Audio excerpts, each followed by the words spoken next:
Buenas tardes. Hoy iniciamos la unidad temática número 3, saneamiento, que es provisión de agua fría y caliente y desagües. En este apartado veremos agua fría y caliente.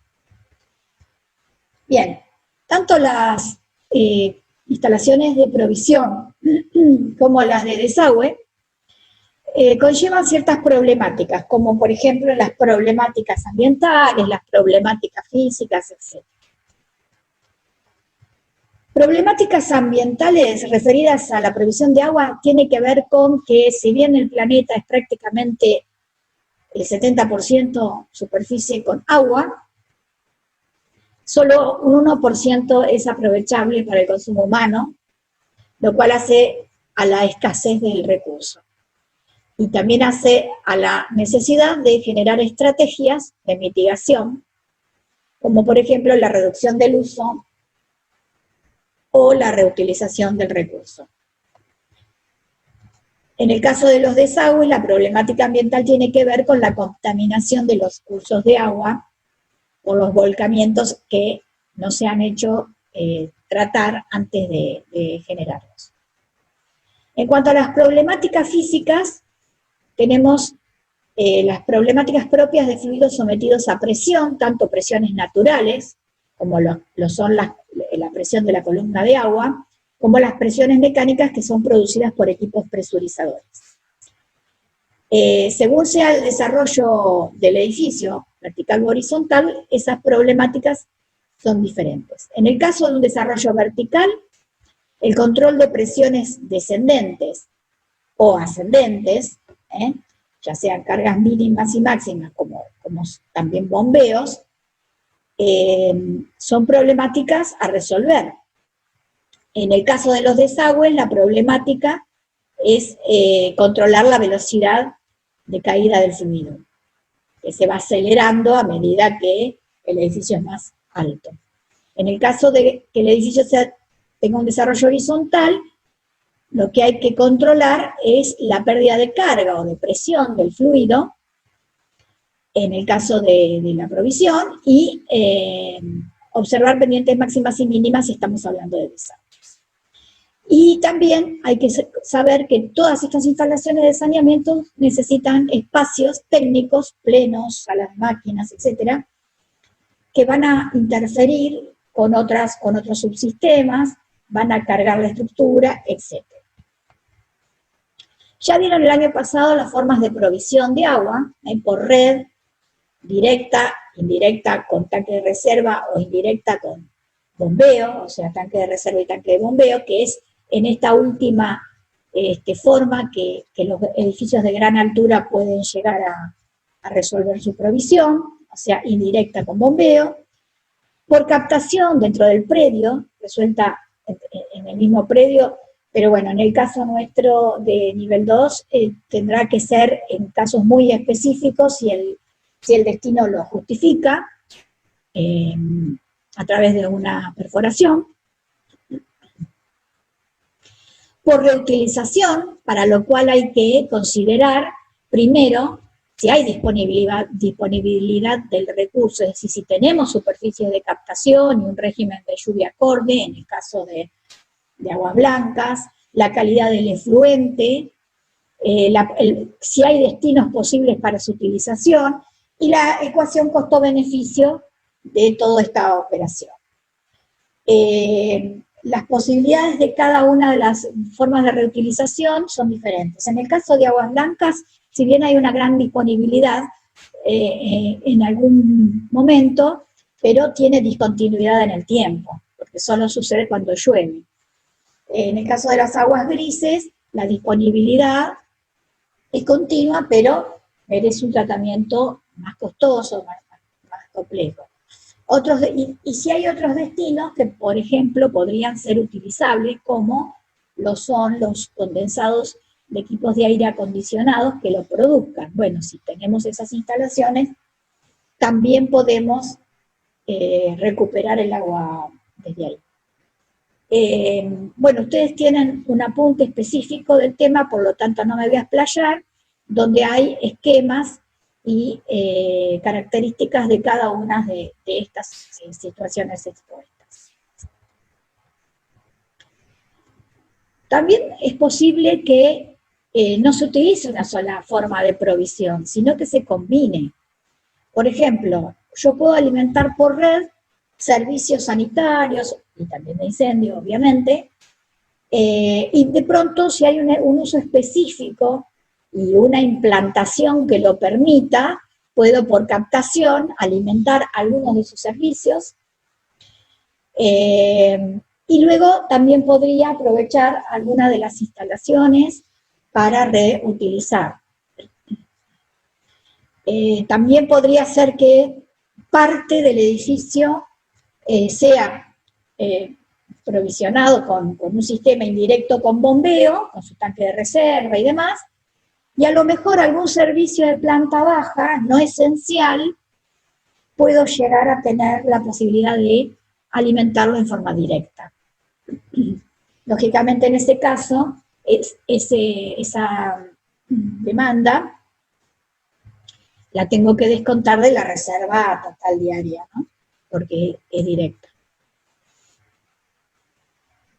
La reserva se va a determinar como el consumo de agua, ¿no?, del edificio, que tiene que ver con su destino, con la cantidad de ocupantes, el tipo de instalaciones a alimentar. Y para poder comenzar a analizar y calcular la reserva, tenemos que primero identificar el tipo y la cantidad de artefactos que van a necesitar ser alimentados, otras demandas que también necesitan agua, como equipos de aire acondicionados, torres de enfriamiento, por ejemplo, vasos de expansión, si hay riego, si hay piscina, etc. Y también vamos a tener que considerar cuál es la forma de provisión de los mismos, ¿sí? Porque en función de eso, los volúmenes también pueden cambiar. Tenemos la posibilidad de considerar el reglamento de la ex Obras Sanitarias de la Nación, que propone el cálculo de la reserva a partir de considerar los consumos mínimos de los artefactos, y bueno, y discrimina entre si el sistema es con o sin bombeo, esa cantidad, pero básicamente la metodología es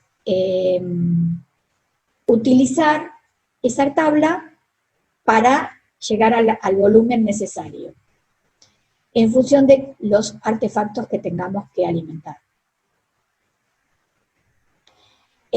Luego también hay otras consideraciones, como que esa resultante de la reserva puede llegar a aumentarse hasta un 50% como máximo, para garantizar que la misma tenga una renovación completa y total cada 48 horas. Ahora, un cálculo más real del verdadero consumo y la verdadera demanda que tiene un edificio es justamente el cálculo por cómo se usan realmente esos servicios. Entonces llegamos a un consumo diario, ¿no?, que es el consumo a lo largo de todo el día, que se calcula según el destino, la cantidad de gente que va a usar esos servicios, etc. Eso determina una demanda real. Luego hay una forma de calcular un consumo medio que tiene que ver, más que todo, para ver qué reserva necesito y cuántas reposiciones va a tener en el día,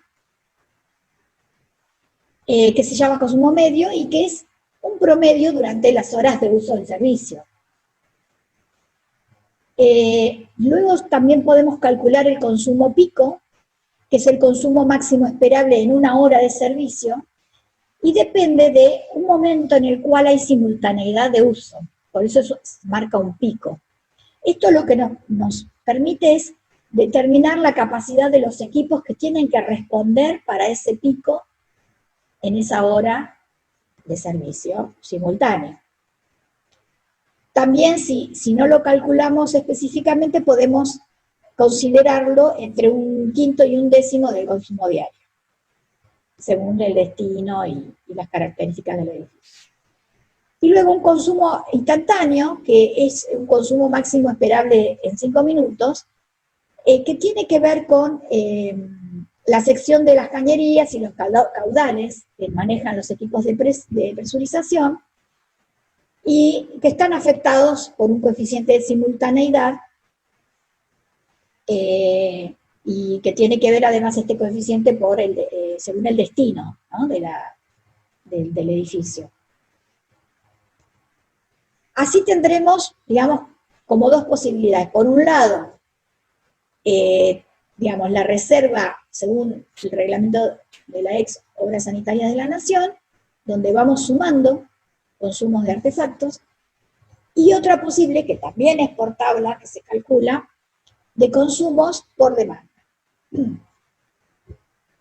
Ahora, generalmente esta forma por demanda arroja un número mayor que el de la reserva por el reglamento de obras sanitarias. Entonces, luego tendremos que ver cuáles son las estrategias que vamos a utilizar para que estas dos cantidades se acerquen lo máximo posible. En estos cálculos no hay que olvidar, sobre todo en el cálculo por demanda, porque aquí no se contemplan, consumos especiales, ¿no? Reposiciones, consumos especiales como torres de enfriamiento, válvulas de expansión, etc. Vasos de expansión, etc. Ahora, si nuestra idea es disminuir el consumo, porque habíamos dicho que un problema de las instalaciones de agua eran precisamente la escasez del recurso, bueno, eso lo podemos hacer ya sea con cambios de hábitos, cuidando el uso del recurso, controlando que el funcionamiento de los artefactos sea el correcto para no estar perdiéndolos sin ningún destino, digamos, sin ninguna aplicación, utilizando la eficiencia tecnológica, que en general nos permite disminuir caudales y tener el mismo nivel, digamos, de prestación, y buscar sistemas que sean los apropiados. Para eso tenemos que analizar la forma del edificio, la altura, espacios disponibles, el volumen que va a tener esa reserva, para ver si me conviene cargar la estructura o no, que se vea o no el tanque, etc. Y obviamente la variable energética. Según esta selección, vamos a tener la posibilidad de, digamos, utilizar un sistema por gravedad, ya sea con tanque de bombeo más reserva, más sistemas de control de presiones, un sistema presurizado completamente, con directamente equipos de presión, o un sistema que combine ambos, o sea, combinado. Hay que considerar lo que hoy dijimos como problemática física, que es que edificios de gran altura, como los que ustedes van a trabajar este año, deban ser sectorizados para no superar la presión máxima, que es 45 metros de columna de agua. Entonces, ver qué cantidad de secciones tengo que tener de edificios, o sea, dividir el edificio en partes, y luego saber cómo reducir la presión a partir de esta sectorización. No solo es por altura, sino también considerando las funciones del edificio. ¿A qué me refiero? Bueno, si de pronto tenemos un sector que es muy específico, como por ejemplo un basamento, es preferible que quede dentro de una misma zona y no partido en dos zonas diferentes, en dos sectores diferentes. Entonces es por altura y por funciones también. Lo mismo pasa con las cargas mínimas, que ya las han visto. Bueno, revisar eso, es decir, cuál es la carga mínima para que el funcionamiento sea adecuado de manera de saber si tenemos que darle un complemento de presión si no la obtenemos. Repasar todo eso. Bueno, ahora en cuanto al almacenamiento, en sistemas por gravedad, vamos a tener un tanque de reserva y un tanque de bombeo. Entonces vamos a tener que determinar, una vez que sabemos cuál es el volumen de la reserva, bueno, separar ese volumen en tanques de reserva y bombeo en mínimos y en máximos. De pronto si al tanque de reserva lo vamos a dimensionar con el mínimo, o sea, 1/3, vamos a saber que el tanque de bombeo va a tener los 2/3 restantes para generar el entero, que serían los 3/3, ¿verdad? Lo mismo si lo consideramos a la inversa.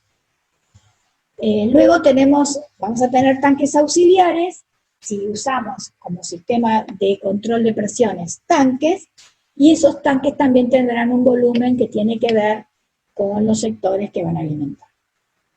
En un sistema presurizado, en cambio, el almacenamiento está todo en un solo lugar, y el 100% de ese almacenamiento va a estar en una sala de máquina. No vamos a tener que distribuir.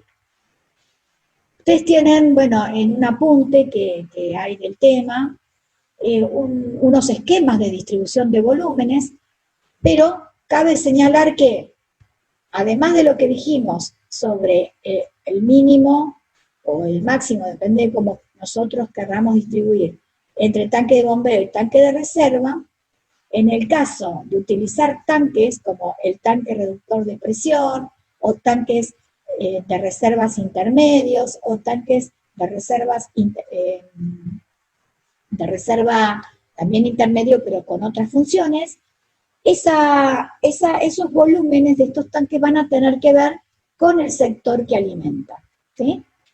Por ejemplo, en el caso del tanque reductor de presión, es un tanque que lo que hace es alimentarse del tanque de reserva superior, y una vez que se alcanza la presión máxima, que dijimos que eran 45 metros, este tanque lo que va a hacer es romper esa presión poniendo el líquido, el agua, a presión atmosférica. Entonces ya no interviene la presión de la columna de agua, sino a partir de aquí vuelve a estar a presión atmosférica y se vuelve a contar 45 metros hasta el último pico que alimente. Entonces, con este esquema, el tanque de reserva superior tendrá sus 45 metros y el tanque reductor de presión sus 45 metros o menos. En estos dos esquemas son esquemas que en un caso hay dos tanques de reserva, este intermedio y este superior, que va a ser alimentado por el intermedio, es decir, el agua llega a este tanque de reserva y este tanque de reserva bombea a un tanque superior. Cada uno de estos sistemas tiene ventajas y desventajas. En este caso, por ejemplo, este tanque va a tener un volumen importante porque va a tener no solo el volumen de la reserva necesaria para su sector, sino también 1/5 de lo que va a necesitar el tanque superior. Pero sus dos bombas son más chicas, porque solamente bombean la mitad de la altura, respecto al caso anterior que tenía que alimentar, bombear al tanque de reserva superior. Entonces, estos equipos son más chicos que este. Pero este volumen es mayor que este.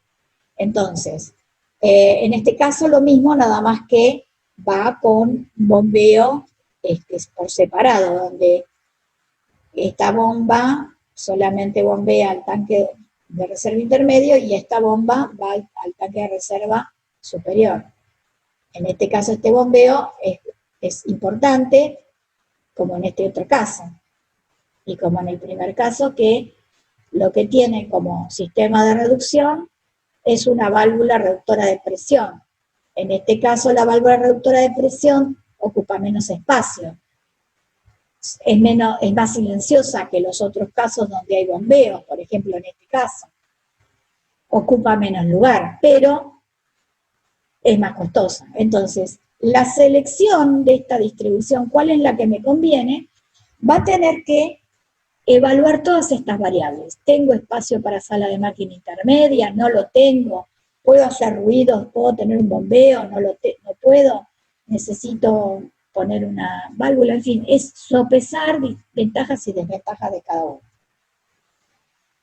Acá hay un ejemplo, por gravedad, que no es de gran altura. Solamente todo el edificio está abastecido por un tanque de reserva superior. ¿Por qué no supera los 45 metros de altura? Ventaja del sistema por gravedad es que es confiable, sencillo, poco mantenimiento, pero recarga la estructura y genera visuales. Aquí ya tenemos la aplicación de uno de los esquemas que vimos recién en un edificio que sí supera los 45 metros, en el cual el tanque es un tanque, digamos, de reserva intermedio que sirve para alimentar al superior. Por eso, este tanque, la capacidad mínima que va a tener es 1/3 de lo que tenga que alimentar, de la reserva que tenga que alimentar, pero le tengo que sumar 1/5 del tanque de reserva superior. Obviamente necesito espacio de una sala de máquina intermedia que además es ruidosa. En este caso es un tanque de reserva intermedio que tiene su propio bombeo y otro bombeo para el superior. Cada uno va a tener un porcentaje de la reserva que va a alimentar. En el caso del tanque de reserva intermedio, tiene una capacidad de 1/3 de la reserva que va a alimentar. Cuando no quiero ninguna de estas dos soluciones, tengo otra posibilidad que es utilizar un tanque de reductor de presión. Entonces, hay que bombear al tanque de reserva toda la demanda del edificio, digamos. Parte del edificio va a ser alimentado por este tanque de reserva y una de las bajadas va a alimentar a un tanque reductor de presión. ¿Para qué? Bueno, para que él mismo se haga cargo del sector del edificio que está por debajo de los 45 metros del primer tramo. Tiene las ventajas, digamos, y las desventajas de un sistema por gravedad, ¿cierto? Válvulas reductoras de presión es lo que les decía, que las ventajas eran menor espacio, más silenciosas, pero mayor costo. Las válvulas reductoras de presión van siempre dos en paralelo porque siempre tiene que asegurarse el servicio continuo. Lo que hacen es reducir la presión a partir del accionamiento de un resorte y es controlado tanto la presión de entrada como la presión de salida con manómetros y controles para que se resuelva la presión, digamos, aguas abajo de donde está este dispositivo. Bueno, el tanque de reserva mixto, ustedes saben que permite usar un tanque para reserva de incendios y sanitaria, pero en realidad, si bien no está prohibido, hay que ver en qué caso se puede utilizar. En edificios de estas características es difícil por los volúmenes que arrojaría, tiene un volumen para incendio muy grande, entonces sumado al sanitario, y aparte hay que garantizar en estos casos que el volumen de agua sanitaria sea mayor para permitir su renovación completa cada 48 horas. Las bombas que se utilizan son bombas centrífugas para elevar, digamos, a partir del tanque de bombeo, para elevar el volumen de agua necesaria a los tanques de reserva. Estas son, por eso es que están en bypass, siempre para asegurar también el servicio, pues es un servicio elemental, digamos.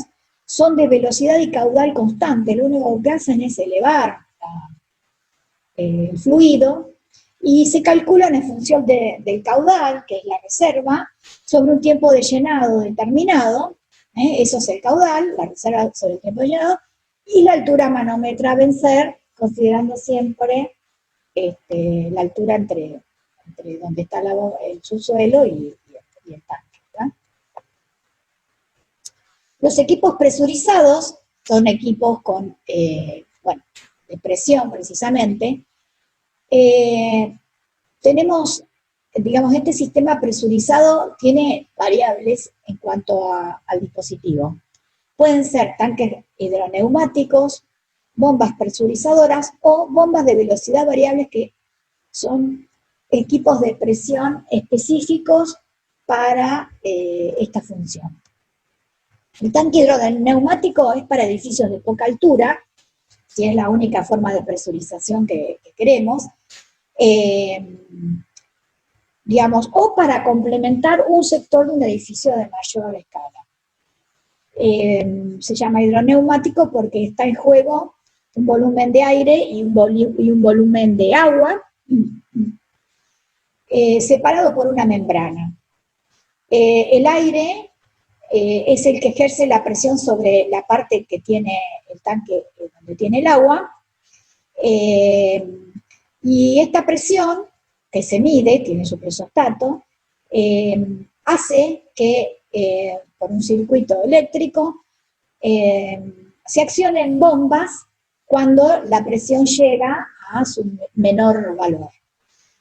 Una vez que llega a ese menor valor, las bombas inyectan agua en el tanque, esta membrana aprisiona o comprime el aire hasta un máximo, y cuando se llega a la máxima presión se corta digamos, el accionamiento de la bomba.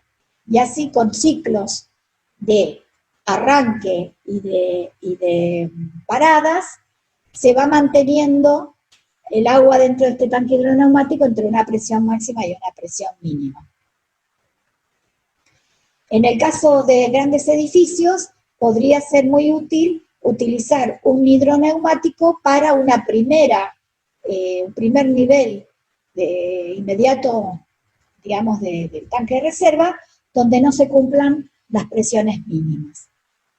Y luego, ya cuando la columna de agua lo permite, seguir el abastecimiento desde el tanque de reserva en forma directa. En cuanto a los equipos de presión, no son bombas comunes estas, son bombas que tienen velocidad variable, arranque en cascada, que significa que van arrancando en la medida que se necesita reposición de mayor caudal cuando se abren más picos. Tiene un funcionamiento rotativo para que se mantenga, digamos, la vida útil de las mismas, es decir, van rotando cuál es la que primero arranca. Este sistema tiene la ventaja de que toda la reserva está en un solo lugar y en cualquier parte del edificio, porque como es presurizada no depende de la altura del tanque, como el sistema por gravedad. Son de velocidad variable porque van aumentando la velocidad precisamente para poder mantener el caudal constante en función de las aperturas de los picos.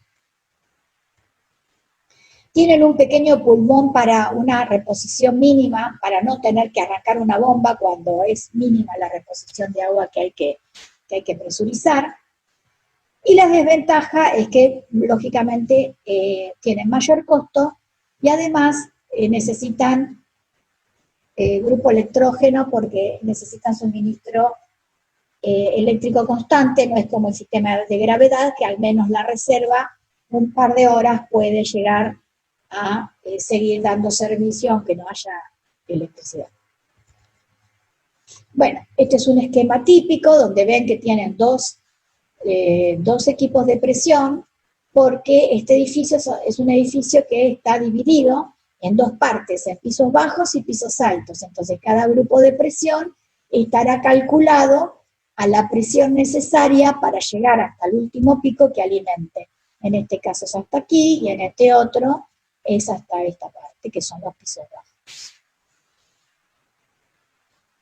Bueno, las ventajas y desventajas son las que mencionamos recién. En sistemas mixtos, lo que justamente se hace es aprovechar quizás ventajas de los dos sistemas.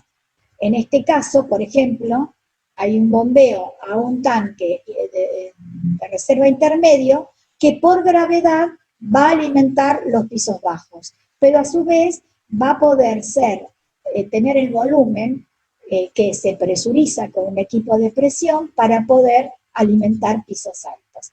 ¿Cuál es la ventaja de esto? Bueno, la ventaja es que no se ve el volumen de tanque arriba, se elimina eso, se elimina también la carga que pueda tener, por lo menos parte de la carga que pueda tener a causa de tanques la estructura, y básicamente necesita una sala de máquina intermedia, así que hay que sopesar todo eso, ¿no? Espacios y salas de máquinas intermedias. Este es otro caso donde con una bomba centrífuga elevadora alimento un tanque de reserva, parte de ese tanque de reserva hasta que llega a la presión máxima, que son 45 metros, alimenta todo este sector del edificio, y un equipo de presión toma agua, digamos, de este tanque de bombeo y se hace cargo de los pisos bajos. Fíjense que en este caso, para el primer nivel no se colocó, como vimos en otros esquemas, un tanque hidroneumático, porque cada una de estas bajadas solo alimenta un recinto. Entonces, la carga mínima se reduce a 2 metros y da. Si no fuera así, este piso tendría que ser presurizado con algún equipo complementario. Este es otro caso de distribución mixta. Fíjense que acá tenemos el bombeo con bombas centrífugas hasta el tanque de reserva superior. Para poder alimentar este piso, un equipito de hidroneumático, porque a lo mejor es otra situación, y el resto por gravedad con válvulas reductoras de presión en el lugar donde se llega a la presión máxima de 45 metros. Una vez que pasa la bomba reductora de presión, la válvula reductora de presión, perdón, vuelve a alimentar por gravedad hasta llegar a otro punto donde se pueda superar la presión máxima. Entonces ahí va otra válvula reductora de presión. Así se va como dividiendo el edificio. Bueno, las ventajas y desventajas ya las hemos mencionado. En este caso, si bien no necesita sala de máquinas grande, tiene, bueno, mayor costo de cada una de ellas. Se ve el tanque como volumen y además el peso sobre la estructura, y bueno, y hay necesidad de un complemento. Es decir, todos los sistemas tienen ventajas y desventajas, y la idea es que ustedes analicen cada una de esas ventajas y desventajas para aplicar el mejor sistema al edificio. Bueno, luego tenemos las bajadas y los ramales. Hay que evitar largos tramos horizontales, entonces para eso habrá que ver cuántas bajadas me conviene tener. Prefiero tener más plenos y bajadas que tramos horizontales largos. Para eso tengo que ver en mi planta cuáles son los espacios que me permiten generar esos plenos. Cada vez que supero el tramo en horizontal equivalente a la altura de un entrepiso, ya el criterio es que conviene tener otro pleno. Bueno, hasta aquí llegamos. El próximo teórico va a ser sobre provisión de agua caliente sanitaria. Muchas gracias.